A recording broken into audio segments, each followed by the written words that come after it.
Hello friends, जय श्री श्याम। आज की रैंका सीरीज में आपका हार्दिक स्वागत है। बहुत ही जुनून के साथ, बहुत ही ताकत के साथ, बहुत ही ऊर्जा के साथ हम फिर से पुनः इस क्लास में जुड़ रहे हैं। और इसमें जिस तरह से हम पॉलिटी सीरीज को रन कर रहे हैं, आपने यदि इससे पहले सीरीज को नहीं देखा तो प्लेलिस्ट में जाकर आप रैंकर सीरीज को देखेंगे और यहां से हम कंप्लीटली उन टॉपिक्स को कवर करेंगे। बिना ही विलंब किए, देरी किए हम सीधे प्रश्न पर आगे बढ़ेंगे। दो या दो से अधिक राज्यों के बीच विवाद सर्वोच्च न्यायालय के डैश के अंतर्गत आते हैं। जब या दो से अधिक राज्यों का जो डिस्प्यूट होता है, तो जो विवाद है वो पूछा जा रहा है आपसे, ठीक है। डिस्प्यूट बिटवीन टू और more state come under the of the supreme court. तो हमें मालूम है जो ये डिस्प्यूट है वो सुप्रीम कोर्ट के किस मैटर में आता है, आप सभी को मालूम होगा। आप कहोगे ओरिजिनल ज्यूरिडिक्शन में आता है। दोस्तों, मूल न्यायाधिकार में ये जो क्षेत्राधिकार होता है उसमें ओरिजिनल ज्यूरिडिक्शन में आपका ये जो डिस्प्यूट होते हैं दो स्टेटों के बीच में या सेंट्रल और स्टेट के बीच में जो डिस्प्यूट होता है वो किसके अधीन आएगा, तो आप कहोगे ओरिजिनल ज्यूरिडिक्शन। यदि आपसे ये पूछा जाए ओरिजिनल ज्यूरिडिक्शन किस आर्टिकल से रिलेट करती है, तो आप कहोगे आर्टिकल 131। आर्टिकल 131 किसके बारे में बताता है, आप कहोगे ओरिजिनल ज्यूरिडिक्शन, ठीक है। ओरिजिनल ज्यूरिडिक्शन के बारे में बताता है। Which article describe original jurisdiction, या मूल क्षेत्राधिकार जो होते हैं वो किसके अंडर में आते हैं, आप कहोगे सुप्रीम कोर्ट के अंडर आता है। और ये किस आर्टिकल में बताया गया है, आर्टिकल 131। एडवाइजरी ज्यूरिडिक्शन, सलाहकार जो क्षेत्राधिकार है, यहां पर सुप्रीम कोर्ट का जो एडवाइजरी की बात करें वो किस आर्टिकल के अधीन होता है, आपने कहा आर्टिकल 143। आर्टिकल 143 ये मान लीजिए यहाँ पर एम्पावरमेंट देता है, ये शक्ति देता है कि वो राष्ट्रपति को सलाह मशवरा कर सकते हैं।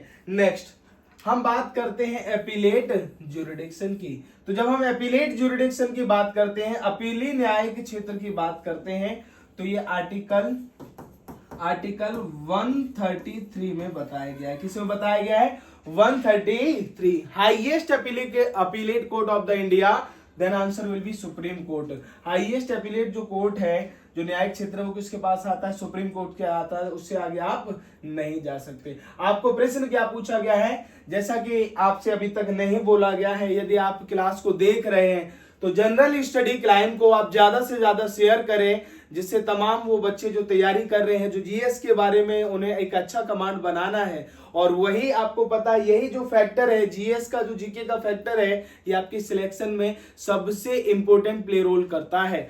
तो अगर हम बात करें, ये जो प्रश्न पूछ रहा है, ये पूछ रहा है कि यदि दो या दो से अधिक राज्यों में विवाद होता है या केंद्र और राज्य में विवाद होता है, तो ये कौन सा मैटर है, ये ओरिजिनल ज्यूरिडिक्शन है। ये कौन सा क्षेत्राधिकार है, तो आप कहोगे मूल क्षेत्राधिकार में आता है। और ये किसके अधीन है, सुप्रीम कोर्ट के अधीन है। ये हमें आर्टिकल 123 ने बताया है। ये किसने बताया है, आर्टिकल 123 ने। आर्टिकल 133 ये किसकी बात करती है, तो आप बात करोगे एपीलेट ज्यूरिडिक्शन की बात करती है, ठीक है। एपीलेट ज्यूरिडिक्शन की बात करती है, अपीली न्याय क्षेत्राधिकार की बात करती है। रिट ज्यूरिडिक्शन का आपको मालूम है, रिट की बात करें, सुप्रीम कोर्ट रिट इश्यू करता है तो आर्टिकल 32 के अकॉर्डिंग, ठीक है, आर्टिकल 32 के अकॉर्डिंग करेगा। यदि हाई कोर्ट करेगा तो 226 के अकॉर्डिंग करता है। ये रिट ज्यूरिडिक्शन की बात करते हैं। तो आंसर क्या होगा, आंसर होगा आपका फर्स्ट। इधर क्लियर। नेक्स्ट, निम्नलिखित में से किस रिट के द्वारा सर्वोच्च न्यायालय और उच्च न्यायालय अधिकार क्षेत्र की अधिकता के आरोप पर निचली अदालत से मामले का रिकॉर्ड मांग सकते हैं। निम्नलिखित में से किस रिट के द्वारा सर्वोच्च न्यायालय और उच्च न्यायालय अधिकार क्षेत्र की अधिकता के आरोप पर निचली अदालत, यहां कौन सी अदालत की स्पेशल बात की गई है, निचली अदालत के मामले का जो रिकॉर्ड है वो मांग सकते हैं। बहुत ही महत्वपूर्ण है। By which of the following rates the supreme Court and the High Court may call for the record of case from a lower court on a allegation of excess of jurisdiction. यानी ये कह रहा है यदि कोई lower court अपनी औकात से बाहर काम कर देता है, यानी जो आपका जुरिडिक्शन वो क्या है, औकात है, यानी इसकी जो औकात है वो लिमिटेड है और ये काम उससे आगे कर देता है, वो उसके क्षेत्र में आ नहीं रहा है, वो उसके दायरे में आ नहीं रहा है। उसने कहा कि ठीक है भाई हम इसका भी जो है निर्णय सुना देंगे, जजमेंट सुना देंगे। तो अगर वो ऐसा करता है तो हाई कोर्ट या सुप्रीम कोर्ट के पास ये अथॉरिटी होती है कि वो उसे करने से क्या करेगा, मना करेगा। किस रिट्स के माध्यम से, किस रिट के माध्यम से, तो आप कहोगे यहां पर बताइए सर्टोरी या फिर प्रोहिबिशन, मैंडामस या फिर हैबियस कॉर्पस। जल्दी से बताइए अगर आपको मालूम है। निम्नलिखित में से किस रिट के द्वारा सर्वोच्च न्यायालय और उच्च न्यायालय अधिकार क्षेत्र की अधिकता के आरोप पर, यानी जो अधिकार क्षेत्रता है उससे भी आगे यदि कोई निचली अदालत बढ़ जाती है तो उससे वो केस मंगा सकते हैं, किसके द्वारा, बिल्कुल सही, सर्टोरी जो रिट है उसके माध्यम से वो मंगा सकते हैं। आंसर क्या होगा, ए। ठीक है, यानी उन्हें सूचित किया जाएगा कि आप अपने जुरिडिक्शन से काफी आगे बढ़ गए हैं। ठीक है, सर्टोरी यहाँ का मतलब ही होता है सूचित करना, उन्हें सूचित कर दिया जाएगा भैया अपने अधिकार क्षेत्र का प्रयोग करो, सूचित करना। ठीक है, नेक्स्ट आंसर विल बी ए।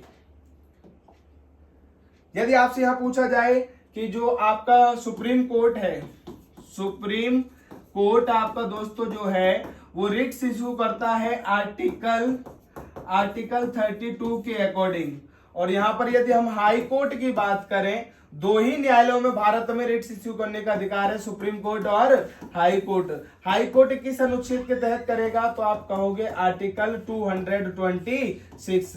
अभी भारत में दो ही न्यायालय के पास रिट्स जारी करने का अधिकार है, सर्वोच्च न्यायालय और उच्च न्यायालय। सर्वोच्च न्यायालय अनुच्छेद 32 के अकॉर्डिंग करेगा, उच्च न्यायालय 226 के अकॉर्डिंग करता है। दोस्तों यदि इन रिट्स को और क्षेत्राधिकार बढ़ा दिया जाए, अधिकार किसके पास है, ये है आपके पार्लियामेंट के पास, कि भैया किसी और भी न्यायालय को इसका अधिकार दे सकता है, लेकिन अभी तक ऐसा नहीं हुआ। निम्नलिखित में से किस मामले में सर्वोच्च न्यायालय ने संविधान की बुनियादी संरचना का निर्धारण करते हुए यह माना कि राज्य व्यवस्था का लोकतांत्रिक चरित्र बुनियादी संरचना का एक अनिवार्य घटक था।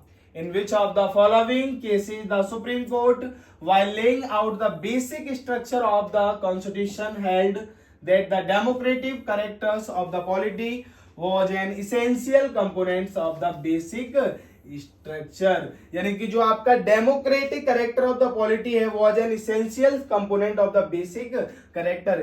किस केस के मामले में ये डिसाइड हुआ था, तो आपको पूछा जाएगा Ramesh Thapar versus state of Madras, या फिर AK Gopal versus state of Madras, Sajjan Singh versus state of Madras, या फिर Kesavananda Bharati versus state of Madras. जल्दी से बताइएगा। नेक्स्ट यहां पर जो होगा केशवानंद भारती वाला केस होगा, कौन सा होगा, केशवानंद भारती। केशवानंद भारती वर्सेस केरला यहां पर आएगा, केरला यहां पर आंसर रहेगा। केशवानंद भारती बनाम केशवा में ये डिसाइड किया था कि भैया जो बेसिक कंपोनेंट्स जो स्ट्रक्चर है वो हमारे लिए आवश्यक होगा, बहुत ही महत्वपूर्ण होगा। केशवानंद भारती बनाम केरला। भारत का सर्वोच्च न्यायालय, देखिए बहुत ही सुंदर है ये जो प्रश्न पूछे जा रहे हैं। ठीक है, भारत का सर्वोच्च न्यायालय डैश को अस्तित्व में आया, यानी कब ये एस्टैब्लिश हुआ था। The supreme court of India came into existence on, जब हम सुप्रीम कोर्ट की बात करते हैं, किसकी बात करते हैं, सुप्रीम कोर्ट। जब हम सर्वोच्च न्यायालय की बात करते हैं, जब हम सर्वोच्च न्यायालय की बात करते हैं,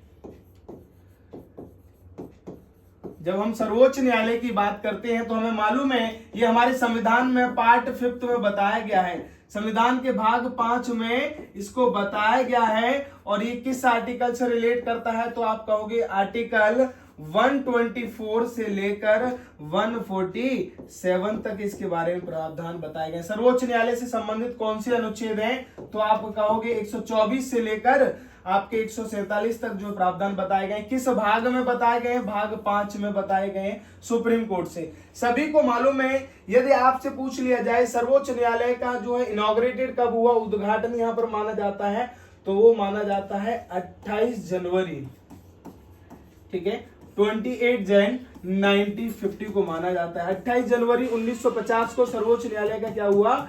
इनॉग्रेटेड हुआ था, ठीक है, इनॉग्रेटेड हुआ था। यहां पर कब हुआ था? 28 जनवरी 1950। लेकिन प्रश्न को बहुत अच्छे से समझना है। यहां पर आपसे मान लीजिए किसकी पूछ रहा है? एग्जिस्टेंस की पूछ रहा है, अस्तित्व की पूछ रहा है, तो आप कहोगे ये आया था 26 जनवरी 1950 में। क्या हुआ था? अस्तित्व में आया। कब इस्टेब्लिश हुआ था? इस्टेब्लिश पूछा जाए तो ये 26 जनवरी 1950 को हुआ था। इसके उद्घाटन कब हुआ? इनॉग्रेटेड कब हुआ? 28 जनवरी 1950 को हुआ था। नेक्स्ट, पारिवारिक न्यायालय संशोधन विधेयक 2022 के संबंध में कह रहा है भैया, जो पारिवारिक न्यायालय संशोधन विधेयक आया है 2022 में, निम्नलिखित में से कौन सा कथन सत्य है? Which of the following statement are true regarding the family courts amendment bill 2022?